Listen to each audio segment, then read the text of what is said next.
Ayan, o game ha. Bongbong Marcos is now in Leyte for the reopening of the San Juanico Bridge to Uy, nasaan ang ating Pangulo? Nasa Leyte? Muling pagbubukas po ng San Juanico Bridge. Mga kababayan, alam niyo po ba, tayo ay nakilala na din dahil po dyan sa magandang tulay na po na yan. Siyempre, may katagalan na din po. Ano ang gagawin ng Pangulo? Siyempre, i-reconstruct. O hindi naman yung buong reconstruction ho, mga bossing. Kumbaga, patitibayan na ayusin. Pwede na pong daanan ng mabibigat na mga truck. Pwede na pong daanan ng kahit na sabihin mo pang libo-libong tonelada na mga truck ho, mga bossing. Yung kay Duterte. Kay Duterte agad ano? Hindi, totoo naman no, mga kababayan Tingnan mo yung proyekto ng dating Pangulong Duterte. Isang truck lang. Guho na, mga bossing. Noong una, pinagmamalaki lagi ng mga DDS. Uy, gawa ni Tatay Digong yan. Uy, kay Tatay Digong yan. Tapos po, nung gumiba na, nung bumagsak na, wala na. Hindi na daw po gawa ni dating Pangulong Duterte. Nakita nyo talaga yung mga ugali niya, mga DDS na yan. Ano? Puro kupal heavier vehicles. Ivy Reyes is reporting live from Malacanang for us. Ivy, what can you tell us? Sandali lang. Sabi ni Sir Ray Lito, tabo-tabo. Nakapunta na ako dyan sa San Juanico Bridge. Sana all, sa Tacloban. Ako hindi pa ho. Gusto ko, alam niyo po yung mga gusto kong mapuntahan sa Pilipinas, yung mga ganyan ho, no? Pinakamahabang tula, yung mga historic na mga lugar ho, mga bossing. Kaso ho, buti kayo, mapalad kayo, napupuntahan ninyo. Pero ako ho, mga boss chief mo sir, mas gusto ko mapuntahan yan. Kaya lang, walang pagkakataon at wala pong pera, no? Pauwi ng Pilipinas, mga bossing.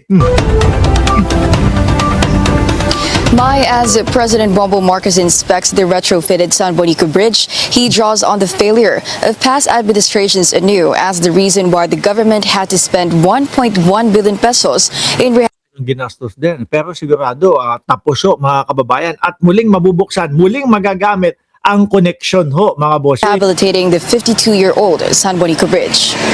Tagal na, 52 years old na pala yung tulay na yun. Biruin mo yung mga flood control ni Duterte. Pagkatapos nung kanyang termino, wala na, hindi na nagsiganahan. Diba? Hindi kasi laging ipinagmamalaki ng mga DDS. 13,000 yung flood control ni dating Pangulong Duterte. Tapos po, nung si Ferdinand Marcos Jr. na po ang presidente, mga kababayan, bumabaha na po. Sabi natin, nasaan? Yung 13,000 ay ipinagyayabang na itong mga ito. Porke ba naging presidente na si Bongbong Marcos, hindi nagagana yung mga flood control ni Duterte? Ganun po yung nakikita natin. Ganun po yata yung nangyari, mga kababayan. Kasi kung gumagana po yung 13,000 na flood control ng dating Pangulo na pinagyayabang po ng mga DDS, di wala pong baha. Di ba? Hindi ganun kalala ang baha. Ang expiration date yata po nung kanila, ang expiration nung kanilang mga kanilang mga pinoproyekto 5 taon, 3 taon, 4 na taon. Eto, gawa po, gawa pa po nung panahon ni Pangulong Marcos Sr. Grabe. Shoutout Mark Ramos, sino-sino yung mga tumatakas ng ibang bansa? Roberto Garcia, mamaya mapapakinggan mo yan. Eseng Mariano, sabi, ang mga idolo mong kawatan. Sabi ni Leo Moico, mga DDS ang mga may idol doon. Oo. Di ba? Sila Jesus. Mamaya, pag-uusapan natin yan. Tuloy. Hope that this serves as a lesson to all future administrators of in government, of all government workers who have anything to do with this. The retrofit cost us 1.1 billion pesos. That is money that we could have saved if proper maintenance was carried out on San Juanico. We would not have to do any of this kung yung every 3 years ini-inspeksyon, inaayos. Since May 15, 2025, San Bonico imposed a 3-ton load limit due to significant structural damage, partly due to natural aging, severe weather, and prolonged exposure. Grabe no, tagal na. 52 taon na ho. Mga kababayan, mas matanda pa sa akin eh. Ng 11 taon eh. Sabi ni Eseng Mariano, pasok mga bob. Nandiyan na ba yung mga DDS? Oh, hello, shoutout sa iyo mga DDS. No, kinig lang kayo dyan. Ha?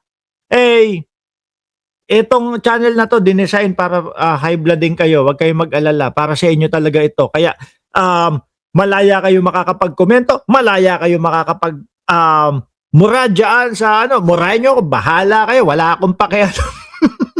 Hindi ho. Ako ho, mga kababayan, kahit pagmumurahin pa ako ng mga DDS dyan sa comment section, okay lang yan. Bakit? Kino-convert ni YouTube yan ng pera. Oh, kanino ba mapupunta yung pera kapag tumataas yung algorithm? Eh di kay Mark Ramos, sino panalo? Sila, patay gutom pa din. Eh tayo, ayan. Oh, minumura nila tayo pero nako-convert natin ng pera. Hayaan nyo lang sila dyan. O, nandyan na yung si Alaga. O, antok pa, tambay lang, sabi ni Alaga. At may kasiguran. O, tuloy. Identified damages included extreme corrosion, roadway slabs, and critical damage spanning across the bridge. This week, Pinabayaan din kasi.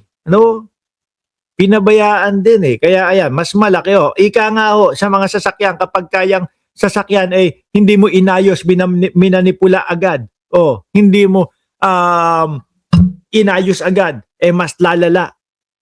Mas lalala yung sakit at mas lalala yung sira.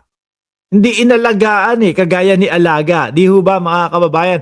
Sabi ni Raylito, maraming DDS bumaliktad na. Kaya yung mga DDS na natitira, boboya. Ay hindi, lipat na din kayo. Kala ko, boboya.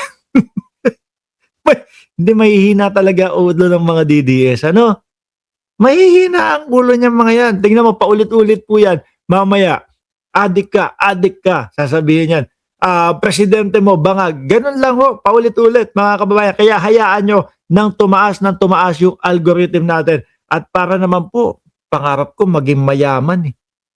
Yan pong pagkukomento nila ng mga pagmumura or kung whatever, kung ano man,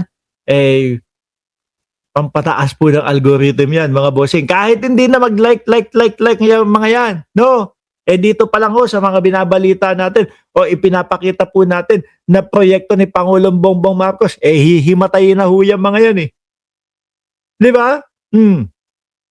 Masakit na ho ang mga dibdib niyan. Dito pa lang po sa mga nakikita nila sa proyekto ni Pangulong Bongbong Marcos. Paano naman kasi baka yung dating Pangulo puro lang ghost project. Baka puro lang yung mga flood control. 13,000 ang flood control. Anak ng tokwa. Wala na, hindi na gumagana. Hindi na gumagana kasi tapos na yung kanyang panunungkulan. Mahinang klase. O tuloy, hindi kagaya eto nang gawang mga Marcos. Pahabaan. Di ba, chess master? Oh. On December 10, retrofitting has enabled a dry run with an increased load limit of 15 tons and a two-way traffic which Tingnan nyo, malalaking truck na yung pumapanik at dumadaan. Alisin ko na to mga DDS. Masakit na yata ang mga dibdib ninyo was not possible. Umpisa pa lang ito ha. Magaan pa lang ito. Ipinapakita pa lang namin yung proyekto. No? Ni Pangulong Bongbong Marcos. Kaya kapit lang kayo dyan. Palalim tayo ng palalim, lalo na pag dumating na tayo doon sa impeachment at doon kay Bato de la Rosa at kay Bungo ninyo. Baka hindi na kayo makatayo dyan. Before, the Public Works Department also noted major weather disturbance as a factor, including typhoons Opong, Tino, and Uwan, which all battered the region from September to November. The president is also in Bacolod for the expansion of their Oplan Kontrabaha operations, which Talagang pinupulido na ni Pangulo, No? Para kapag kasusunod na mga tag-ulanan, wala nang baha. Maayos, hindi masisira. Pagka merong susunod na malakas-lakas na bagyo, nandyan pa din, nakatindig pa din.